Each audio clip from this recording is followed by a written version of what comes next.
Yeah. Good evening and welcome to WANA Live. It's been a day. Good evening and welcome to WANA Live, the reading series of the Writers Association of Northern Appalachia. I'm your host, Damian Dressick. This is your other host. Oh, you pointed in the right direction. I guess it's easier when I'm sitting next to you. Hi, it's Christina Fasonic, everybody. And, we're back in Pennsylvania this week. We were in Ohio last week, and you just never know where we're going to be broadcasting live from. And we have a new writer this week, Rebecca Cuthbert. Let me give you some information about her. She is the author of a brand new book, In Memory of Exoskeletons, which I love the title, and wait till you see the cover. She has it with her, and she'll show it to you. It is impressive and interesting. It's a new dark poetry collection from Alien Buddha Press. She has some forthcoming publications, including the sonnet, No Rest, No Relief for You with Me Dead, in Shakespeare Unleashed, Monstrous Books and Crystal Lake Publishing. The story, The Quilting Circle of Bygone Gardens, in Soul Scream by Seamus Nunzio Productions. The Reservoir, in Deadly DRABBLE Tuesday by Hungry Shadow Press. And The Cliffs at Battery Pointe on the Creepy Podcast, among others. For publications and more, visit her website at RebeccaCuthbert.com, and you can find that link where you're watching this from, either on Facebook or on YouTube. So are we ready to bring her on? I'm excited. The Creepy Podcast. I'd like to hear about that. Yeah, me too. Let's bring her on. Hey, Rebecca. Hello. Thank you so much for having me. Absolutely. So go ahead, Damien. Thanks for making time to come on this show. We really appreciate it. So you're going to be reading from the debut. Do you have a copy of your debut book to bust for us? So yes, this is my new collection. So cool. And I have to agree with the cover is beautiful. This is by Chad Lutsky, and he does a lot of cover art, and I recommend him to everybody. Super cool. How did you think of the title? The title is the title of one of the poems. Cool. So yeah, Awesome. And it's changed. The title changed a couple times. Okay. We're going to disappear. We're going to let you read. Yes. Okay. We'll be back. All right. Okay, everyone. I'm going to read you 3 poems tonight. The first one is called Bloodthirsty, and it's a dark poem, but it also kind of makes me laugh, because while it does riff on the poem Hope is the Thing with Feathers, it's also that expression, it's the hope that kills you. And I was thinking of how nobody makes writers do this. We just do this to ourselves, and it makes me laugh. So I turned hope into a little monster. Bloodthirsty. Hope is not a thing with feathers, but scales and plates, a thick carapace. Not easily plucked, not fragile enough.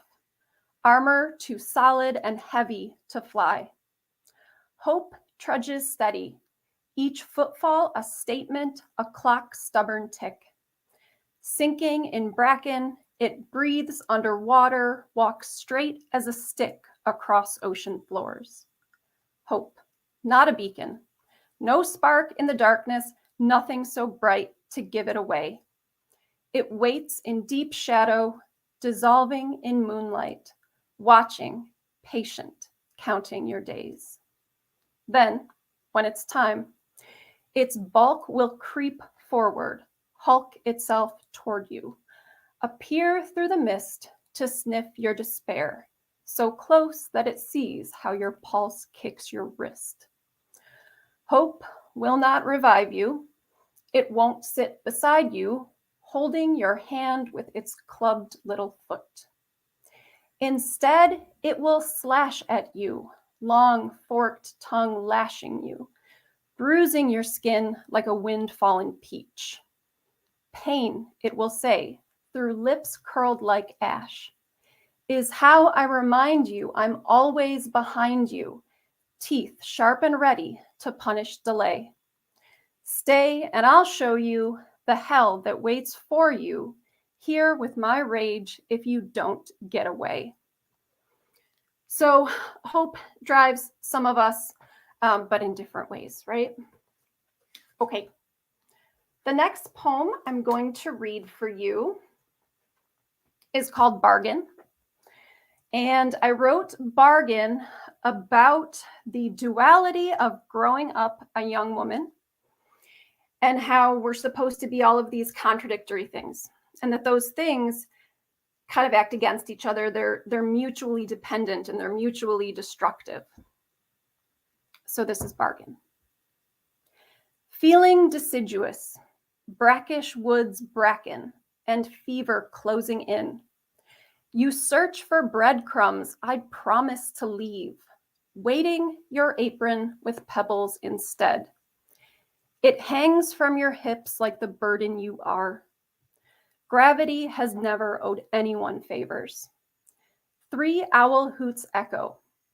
They're less like who and more like you. Didn't you ask me who's to blame? Didn't I send you for rye meal and ashes?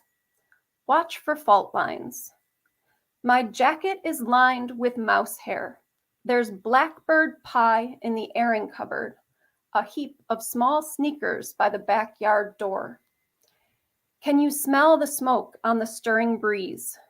Inhale like you mean it.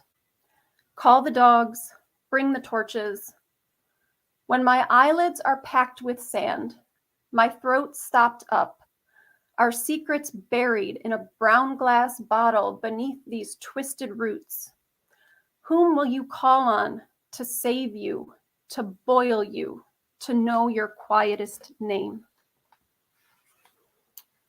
All right, one more.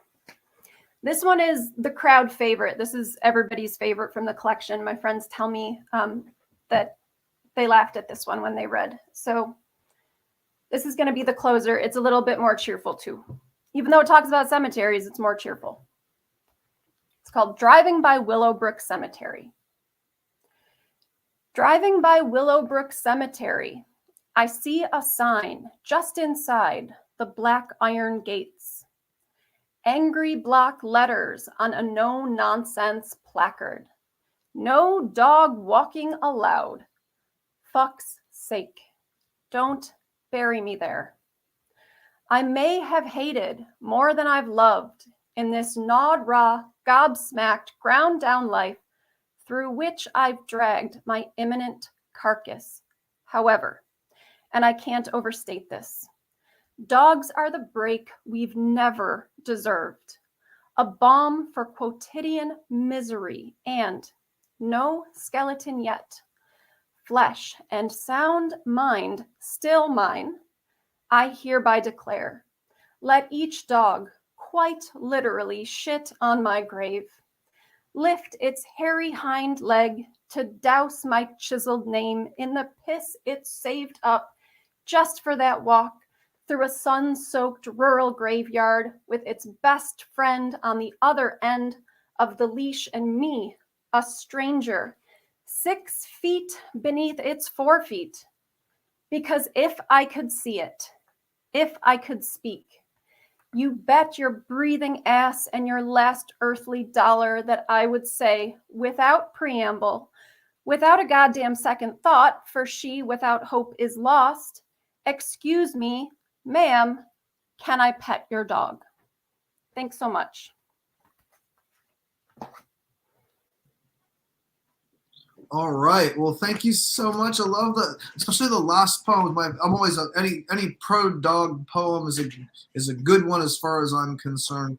Also, I always try and scrounge our readers' work for potential catchphrases, and I believe I've found one in your work.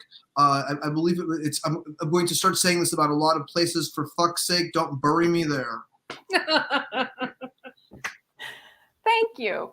And that's a real place. That's a real cemetery, and that was a real sign in my town. How bizarre, of all things, no dogs allowed. Yeah, like that's where you walk your dog, right? You go to the cemetery. Yeah, I mean it's such a departure no pun intended, from the olden days when cemeteries were built as a place that you would picnic and hang out and enjoy a leisure day. I mean, it's so bizarre that you would forbid a dog for. So strange. It makes me want to break the rule and take my dog there, but I haven't done it yet. Yeah, really. And honestly, when you said you wanted that dog to lift his hind leg, I thought you were going to say his hairy behind. And I was like, do it. Ah. I really loved that poem, though. It was wonderful. I also really like the first one because I feel like what a lot of people don't understand is that hope can sometimes be our worst enemy. It can blind us to other opportunities. I think hope can lead to apathy, which people don't often think about. So I really enjoyed that sort of take on Dickinson's hope. I mean, hope can be a wonderful thing, but it can also, weigh us down. Yeah. And, for writers, we try so hard. We spend hours of our lives, we work full-time jobs and we spend just as much time writing and revising and editing and submitting and all of these things. And on the bad days, it's good to remind yourself that nobody is making you do this. So there's a writer, Gabino Iglesias, and he often posts to Twitter about, this is your monthly reminder that no one's making you do this, now go write. That's a good point, actually. It's a really good point. Did you have anything to add? Oh, I was thinking about that, that hope springs eternal, and that's why we'll eventually drown. Wow. Look at you. That's pretty. Cheerful nihilism, I think it's what it's all about. Oh, yeah. It's the only kind of God. That's good. That's good. So you do have some comments over here. Both of them are from Karen. And I know that she says awesome cover. And I know that you and Karen are from the from New York, right? Across the PA line near, in that part of New York. Lovely. Yes, absolutely beautiful. And she also says that she loves the twist and turns this poem takes. And she commented on that for your last poem. So thank you. I think anyway. And it's always nice that Karen tunes in. And your work was really great and really fun. It was nice having you on the show. Thank you so much.